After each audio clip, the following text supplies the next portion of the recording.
சென்னையில் நடைபெறும் உலக முதலீட்டாளர்கள் மாநாடு ஜனவரி 7 மற்றும் 8. Kanchipuram Pachaiyappa silks the complete family store. அந்த மாதிரி தவறை எப்பயுமே செய்யக்கூடாது. உக்ர தெய்வங்கள் எதுவாக இருந்தாலும் நீங்கள் கோயில் வழிபாடு தான் சிறந்தது. வீட்டில் வச்சு வழிபாடு பண்ணக்கூடாது. உங்களுக்கு அடுத்தடுத்து பண தேவைக்கான விஷயங்களை அந்த கோல்டு ஃபிஷ் நம்மளுக்கு கொடுக்கும். நம்ம வீட்டில் ஒரு குழந்தை பிறந்துருச்சுன்னா நம்ம எப்படி பார்ப்போமோ அப்படி பார்த்தா தான் அது உங்களுக்கு வேலை செய்யும். இல்லைன்னா அது வரமாக இருக்காது, நம்மளுக்கு சாபமாக மாறிடும். அந்த மீனுக்கு நீங்கள் ஃபுட்டு கொடுக்கணும். ஃபுட்டுன்னா பொறி கொடுப்பாங்க. அந்த பொறி கொடுத்தா நம்மளுக்கு ஜாதக ரீதியாக கர்மாவும் கழியும். அவங்களுக்கு ஈசானியம் வளர்ந்தால் ரொம்ப நல்லது, அதனால் ஈசானியம் வளர்ந்துருக்கலாம், நல்லா சக்ஸஸ் ஆவீங்க அப்படிலாம் சொல்லுவாங்க. அப்படி கிடையாது.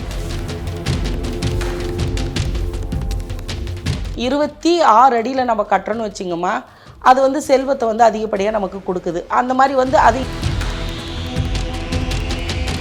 அதனால் அதை வைக்கலாமா? நீங்கள் பெண்கள் அதிகமாக பாதிக்கப்படுறாங்க, கர்ப்பப்பையில் பாதிப்பு இருக்குது.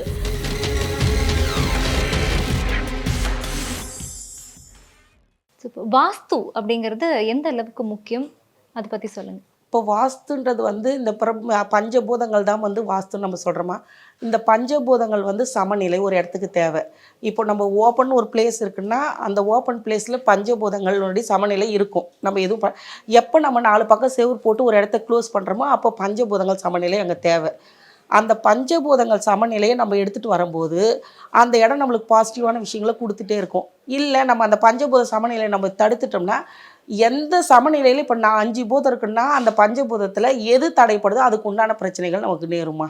அதுதான் வாஸ்து. வாஸ்து சரியில்லாமல் இருக்கும்போது எந்த மாதிரியான பிரச்சனைகள்லாம் வரும், எப்படி இருக்கணும் ஒரு கட்டமைப்பு வாஸ்துல? வாஸ்துன்னா அதோ கார்னர்ஸ் எங்கேயும் வெட்டுப்படக்கூடாது. அதே மாதிரி வளர்றவங்கள ஒரு சிலர் சொல்லுவாங்க, அவங்களுக்கு ஈசானியம் வளர்ந்தால் ரொம்ப நல்லது, அதனால் ஈசானியம் வளர்ந்துருக்கலாம், நல்லா சக்ஸஸ் ஆவீங்க அப்படிலாம் சொல்லுவாங்க. அப்படி கிடையாது. வாஸ்துன்றதே அது எந்த இடத்துலையும் வெட்டும் வரக்கூடாது நம்மளுக்கு, அதே மாதிரி வளர்ச்சியும் வரக்கூடாது, சமமாக இருக்கணுமா.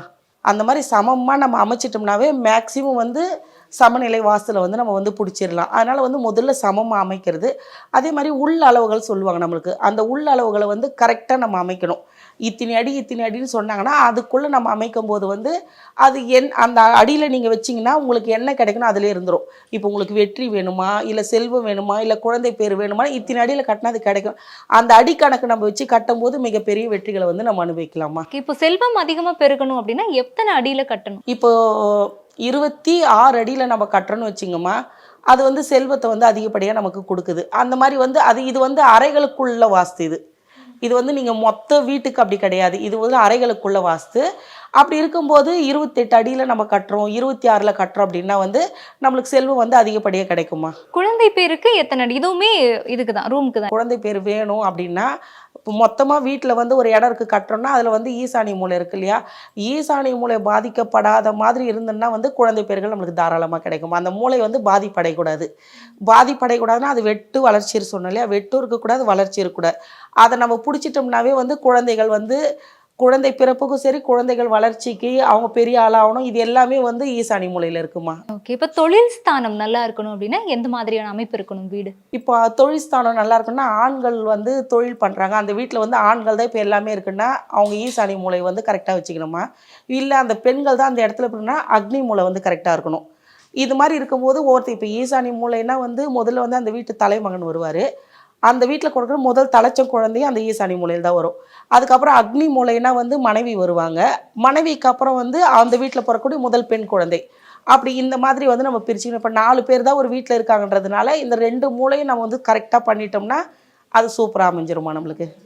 இப்போ நிறைய ஒரு இடங்கள்லையும் ஒரு விதவிதமாக மாடலாலாம் வீடு கட்டுறாங்க இல்லையா, வாஸ்து பார்க்காம வீடு கட்டிட்டாங்க அப்படின்னா எந்த மாதிரியான சிக்கல்கள்லாம் ஏற்படும்? அதில் இப்போ மேடான பகுதி அப்படின்னு போட்டப்பட்டா அந்த பக்கம் மேடான பகுதிகளில் பெரிய பெரிய பில்டிங் இருக்குது, இல்லை மலைகள் இருக்குது அப்படின்னு சொல்லி இருந்ததுன்னா நமக்கு அது மூலயமா நம்மளுக்கு வெற்றிகள் கிடைக்கும். இது நம்ம வீட்டுக்கு அதுக்கும் சம்மந்தமே இல்லை. ஆனால் அந்த சூழ்நிலை வச்சு இதே பள்ளமான பகுதிகள்னா அந்த பக்கம் தண்ணி போடிட்டுருக்கு, ரொம்ப இறக்கமாக இருக்குது அப்படின்னா அதில் மூலயமா நம்மளுக்கு வெற்றி கிடைக்கும். அதனால் முதல்ல சூழ்நிலை வாஸ்து பார்த்துடணுமா. சூழ்நிலை வாஸ்து பார்த்து அது என்ன கரெக்டாக இருக்கான்னு பார்க்கணும். அப்படி சூழ்நிலை சரியில்லைன்னா அந்த இடத்துல நம்ம வீடு கட்டாமல் இருக்கிறது பெஸ்ட்டு. இல்லை நாங்கள் கட்டிட்டோம் அங்கே இருக்குன்னா அதுக்கு சின்ன சின்ன ஆல்ட்ரு பண்ணிக்கலாம். இடிச்செல்லாம் கட்டணும்லாம் வாசலில் சொல்லுவாங்க.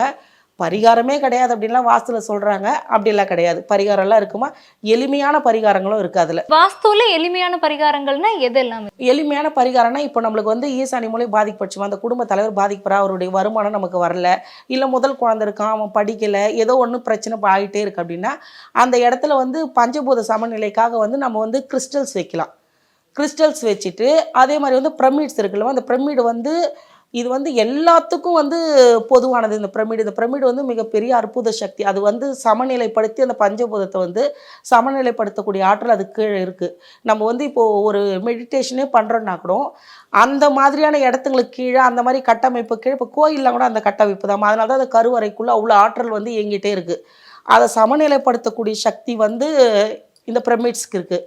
அதனால் அதை வைக்கலாமா. நீங்கள் எந்த இப்போ பெண்கள் வந்து அதிகமாக பாதிக்கப்படுறாங்க, கர்ப்பப்பையில் பாதிப்பு இருக்குது, இல்லை வந்து பெண் குழந்தை வந்து முதல் பெண் குழந்தை தலைச்சுன்னு எடுத்துக்கக்கூடாது. முதல் பெண் குழந்தை பிறந்தால் அவங்க அந்த கணக்கு.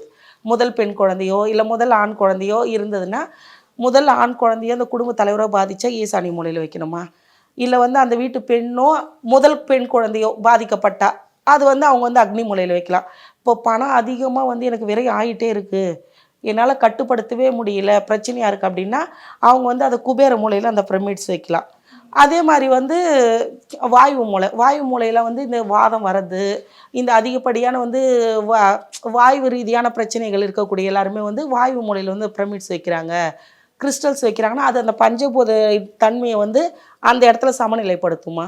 அதை வைக்கும்போது நம்மளுக்கு அது மிகப்பெரிய ஆற்றல் இருக்குமா. இப்போ வாடகை வீடுகள் தான் அதிகப்படியாக நம்ம எடுத்து போவோம் இல்லையா, வெளியூர்களுக்கு போகிறது, வேலை வாய்ப்புகளுக்காக எல்லாம். வாடகை வீடு வந்து எல்லாமே வாஸ்துப்படி இருக்குமா அப்படிங்கிறது தெரியாது. அப்படியே இருந்தாலும் அந்த வீட்டு ஓனருக்கு ஏற்ற மாதிரி அவங்க கட்டியிருப்பாங்க. நமக்கு போகும்போது ஜாதக ரீதி அது செட் ஆகுதான்னு ஒன்று இருக்குது.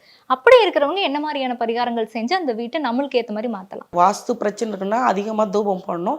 நீங்கள் வந்து ஹேர் எப்போ உங்களுக்கு உள்ளே வருதோ அப்போ தான் அந்த பிரபஞ்ச ஆற்றல் வந்து உங்களுக்கு வேலை செய்யுமா. அந்த சமநிலைப்படுத்தினா உங்களுக்கு வந்து வெயிலும் உள்ளே வரணும், அதே மாதிரி காற்றும் உள்ளே வரணும். அது உள்ளே வரதுக்காக ஜன்னலை நீங்கள் உங்களால் முடியலனா கூட ஒரு 5 மினிட்ஸாவது நீங்கள் திறந்து தான் வைக்கணும் ஜன்னலை. அந்த மாதிரி வாடகை வீடாக இருந்தாலும் ஜன்னலை 5 மினிட்ஸாவது திறந்து வைக்கணும். அவங்க சாமியோனுடைய வந்து சாங்ஸ் வந்து கண்டிப்பாக அவங்க வந்து ஒரு 10 மினிட்ஸாவது ஓட வைக்கணும். அதே மாதிரி பூஜைகள்லாம் பண்ணுறாங்க இல்லையா, பூஜைகள் பண்ணும்போது ரொம்ப அதிகப்படியான சிலைகள்லாம் வச்சு பூஜை பண்ணுறாங்க இல்லையா, அது ரொம்ப தவிர அது செய்யவே கூடாதுமா. படங்கள் மட்டும்தான் வச்சு வழிபடணும். இப்போ வந்து அது ரொம்ப ஃபேஷன் ஆகிடுச்சு, நான் வந்து இது சிலைகளை வச்சு வழிபடுறேன், சிலை வழிபாடு நம்ம செய்யவே கூடாதுமா. சிலையை வழிபட நீங்கள் கோயிலில் போய் தான் வழிபடணும். அதே மாதிரி எனக்கு வாராகி நிறைய பிடிக்கும் அப்படின்னு சொல்லி நிறைய பேர் இப்போ வந்து பெரிய ட்ரெண்டில் போய்ட்டு, நீங்கள் வாராகி அம்மனை வழிபடனா கோயிலில் தான்மா வழிபடணும், நான் வீட்டில் வச்சு வழிபடுவேன்னா அந்த மாதிரி தவறை எப்பயுமே செய்யக்கூடாது. உக்ர தெய்வங்கள் எதுவாக இருந்தாலும் நீங்கள் கோயில் வழிபாடு தான் சிறந்தது, வீட்டில் வச்சு வழிபாடு பண்ணக்கூடாது. அதனால் நம்ம கோயிலில் போனால் ஆத்மார்த்தமாக 2 மணி நேரம் கூட உட்காந்து அந்த அம்மாட்ட வழிபடுங்க, உங்கள் தேவைகளை சொல்லுங்கள், ரொம்ப அற்புதமான கடவுள், நல்லது நடக்கும். ஆனால் வீட்டில் சிலை வழிபாடு கூடாதுமா. ஆனால் வீட்டில் சிலை வாராகி அம்மன் சிலைன்னு நீங்கள் சொன்னதால வாராகி அம்மன் சிலை வைக்கிறாங்க, அதுக்கு பால் கொடுக்கறதோ இல்லை பிரசாதங்கள் நெய்வேத்தியம் ஏதாவது பண்ணும்போது அது அவங்க எடுத்துக்கிறாங்க அப்படிங்கிறதெல்லாம் காட்டுறாங்களே, நடக்குதுமா. குங்குமம் எல்லாம் அதுல இருந்து கொட்டுற மாதிரியான விஷயங்கள் கண்டிப்பாக வந்துமா. நீங்கள் வந்து ஒரு விஷயத்தை பண்ணுறீங்கன்னா அது கண்டிப்பாக பலன் இருக்குது, அது இல்லைன்னு நான் சொல்லலை. ஆனால் நீங்கள் செய்யக்கூடிய தவறுகளுக்கும் கண்டிப்பான வந்து பனிஷ்மெண்ட் இருக்குமா. உங்களுக்கு எப்படி ப்ளஸ் நடக்குதோ அதே மாதிரி அங்கே மைனஸும் நடக்கும். ஒரு சிலர் பார்த்தீங்கன்னா நான் இது மாதிரி வழிபட்டுட்டே இருக்கேன், இன்னும் எனக்கு ரெக்கவரி வரல, இன்னும் பார்த்தா அடுத்தடுத்த பிரச்சனை அவங்களுக்கு ஸ்டார்ட் ஆகிட்டே இருக்கும். அந்த மாதிரி ஸ்டார்ட் ஆகுதுன்னா இமிடியேட்டாக எந்த சிலை வச்சுருந்தாலும், நீங்கள் எந்த ரேட்டில் வாங்கியிருந்தாலும் அந்த சிலைகளை உடனே நீங்கள் அப்புறப்படுத்திடணுமா. பழங்காலத்திலலாம் பார்த்தீங்கன்னா பூஜை அறை இல்லாமல் நடு வீட்டில் மட்டும்தான் சாமி கும்பிடுவாங்க. பூஜை அறையே வந்து இடையில் வந்தது தான், பூஜை அறைகள் வீட்டில் கிடையாது. சாமி கும்பிட்னா படங்கள் மட்டும்தான் வச்சு நம்ம கும்பிடணும். அந்த படங்களை வழிபட்டோம்னாவே நம்மளுக்கு தேவையானது எல்லாம் கிடைக்கும். நீங்கள் உங்களுக்கு பிடிச்ச கடவுளை கோயிலில் வழிபடலாமா. இப்போ வீட்டுக்குள்ளே வந்து இந்த வாஸ்து அண்ட் திருஷ்டி இதுக்கும் ஏதாவது கனெக்ஷன் இருக்கா?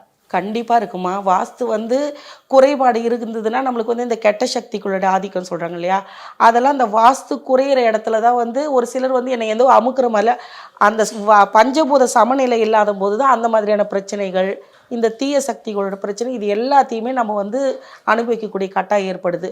அப்படி இருக்கிறவங்க வந்து அதான் இந்த பூஜை பண்ணக்கூடிய வந்து சாங்ஸ் எல்லாம் இருக்குல்லம்மா, அந்த மாதிரி சாங்ஸு, பெல் சவுண்ட்ஸு இதெல்லாம் கொஞ்ச நேரம் கண்டிப்பாக அவங்க வீட்டில் வந்து போட்டு விடணும்.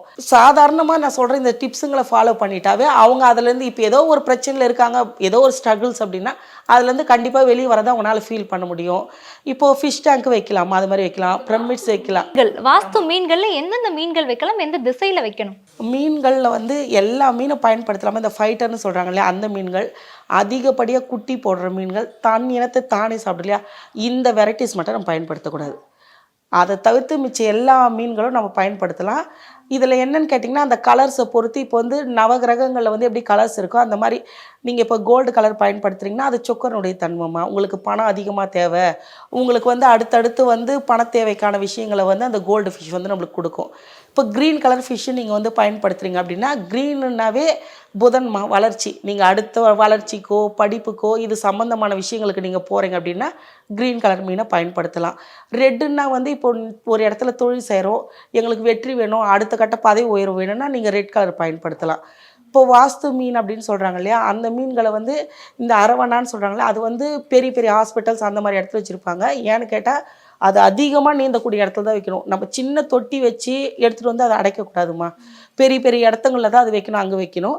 வீட்டுக்குள்ளே வாஸ்து மீனுன்னு சொல்லிட்டு வைக்கிறாங்க இல்லையா, அந்த ஃப்ளோரான் அப்படின்லாம், அந்த மீன்கள் வந்து எடுத்துகிட்டு வந்து வீட்டுக்குள்ளே வச்சுட்டா, இப்போ ஒரு குழந்தை நம்ம வீட்டில் பிறந்துருச்சுமா, நம்ம எப்படி அவங்கள கவனிப்போமோ அதே தன்மை தான். நீங்கள் எந்த உயிரினத்தை வீட்டுக்குள்ளே வச்சாலும் நீங்கள் உங்கள் வீட்டுக்கு புதுசாக வந்திருக்காங்க, இப்போ எப்படி நம்ம இருக்கோமோ, நம்ம வீட்டில் வந்து ஒரு குழந்தை பிறந்துருச்சுன்னா நம்ம எப்படி பார்ப்போமோ அப்படி பார்த்தா தான் அது உங்களுக்கு வேலை செய்யும்.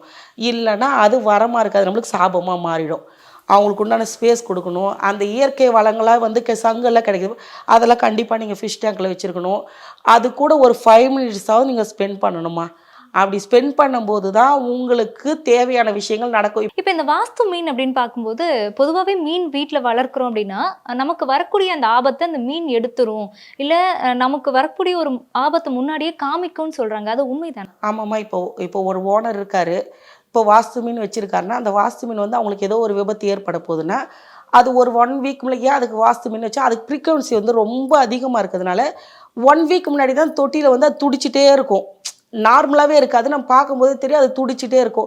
இப்போ நார்மல் மீன்லாம் நம்ம வச்சுருக்கோம்னா ஒரு நாளைக்கு முன்னாடி வந்து அது ஃபீல் பண்ணும், அது அந்த தன்மை அதுக்கு உண்டுமா. ஆனால் இது கொஞ்சம் அதிகம் வாஸ்து மீன், அதனால தான் அதை வந்து தனியான பிரித்து வச்சுருக்காங்க. இது கொஞ்சம் அது 1 வீக் முன்னாடி இருந்து அது இதுவாகும். இல்லை இவங்களுக்கு மரணமே ஏற்பட போகுது அப்படின்னா அது உயிர் பிரிஞ்சிருமா.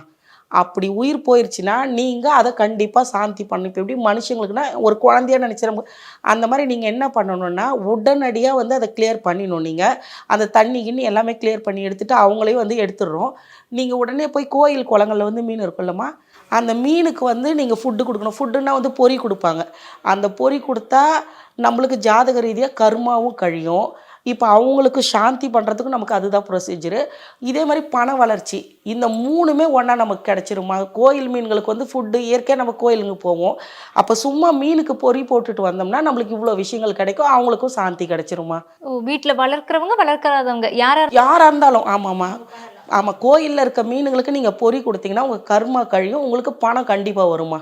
கர்மா கழிக்கிறதுக்கு மிகப்பெரிய ஒரு வரப்பிரசாதம் அது. இப்போ இந்த வாஸ்து அப்படின்னு பார்க்குறப்ப நிறைய வந்து இந்த திசைகள் சொல்கிறோம் இல்லைங்களா, கிழக்கு திசையிலும் வடக்கு திசையிலும் தான் கதவெல்லாம் இருக்கணும்னு சொல்லுவோம். இப்போ இந்த மற்ற திசைகள் எல்லாம் போகலாமா, அப்படி போனால் என்ன பாதிப்பு ஏற்படும்? அதாவது இப்போ கிழக்கு திசையும் வடக்கு திசையும் எப்படி சொல்கிறாங்கன்னா சொர்க்கத்தினுடைய வாசல்னு சொல்கிறாங்கம்மா. இப்போ வந்து தெற்கும் மேற்கு வந்து நரகத்தோட வாசல் சொல்கிறாங்க. ஏன்னா கேட்டால் இப்போ நம்ம வாழ்க்கை வந்து இப்போ சொர்க்கத்தில் போனால் நம்ம நிம்மதியாக வாழ்வோம், நரகத்தில் போனால் நம்ம துன்பங்கள் அனுபவிப்போம், இதுதானே பேசிக். மாதிரி நரகத்தோட வாசலில் இருக்கும்போது நம்மளுக்கு துன்பங்கள் அதிகமாக அந்த வீட்டில் இருந்தால் ஏற்படும். அப்படின்றதுனால அது வேண்டாம், அந்த வாசல் வேணாம். நீங்கள் வடக்கு கிழக்கு வச்சுன்னா சொர்க்கத்தில் நமக்கு வரக்கூடிய பிரச்சனைகள் எல்லாம் வந்து அது தள்ளிட்டு போயிடும். அது இந்த பக்கம் வாசல்கள் இருந்ததுன்னா நம்ம நரகத்தில் இருக்கிற மாதிரி கஷ்டங்கள் இப்போ இருக்கிற காலகட்டத்துக்குள்ளே நம்ம பார்த்துக்கிட்டோம்னா நம்மளுக்கு எப்போ பாரு ஒரு டிப்ரெஷனில் இருக்கிறது, உடல்நிலை சரியில்லாமல் இருக்கிறது, வருமானம் வராமல் இருக்கிறது, இல்லை வந்த வருமானம் வீண் விரையும், இந்த அசுப செலவு, இந்த மாதிரியான விஷயங்கள் எல்லாம் அது கொண்டு போகும். அதுதான் இந்த வாசலுக்கு உண்டான வித்தியாசம். ஓகே, சிறப்பு மேம். ஸோ நிறைய விஷயங்கள் எங்ககிட்ட பகிர்ந்துக்கிட்டீங்க. அடுத்தடுத்து தொடர்ந்து இன்னும் பேசுவோம். நன்றி. வணக்கம். சென்னையில் நடைபெறும் உலக முதலீட்டாளர்கள் மாநாடு ஜனவரி 7 மற்றும் 8. Kanchipuram Pachaiyappa silks, the complete family store.